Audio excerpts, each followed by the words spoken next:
marka koobaad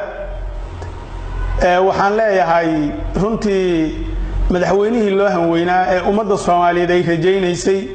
midnimadeedii iyo wadajirkeedii iyo sharafteedii iyo karaamadeedii inuu soo celiyo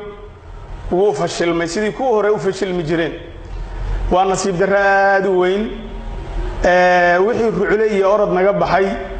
iyo rajadii aan qabnay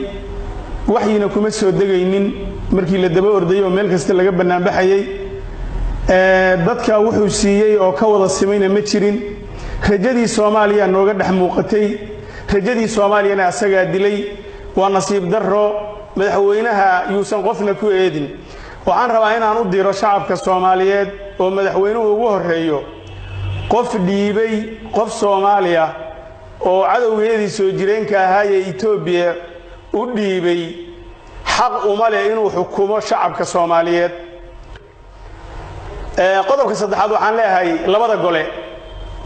waanu idinka warsugaynaa inaad mas'uul ka tihiin dalka iyo dadka iyo diinta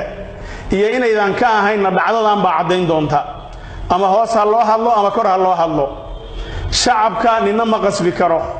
qofkan asagu gumaysiga ogolaan lama gumaysan karo waxa kale oo idin xusuusinayaa waxa nasiib darro oo ayaan darro 500 sano wixii loo soo dagaalamayay oo midnimada ummadda Soomaaliyeed ahayd oo Sayid Maxamed Cabdulla Xasan u soo dagaalamay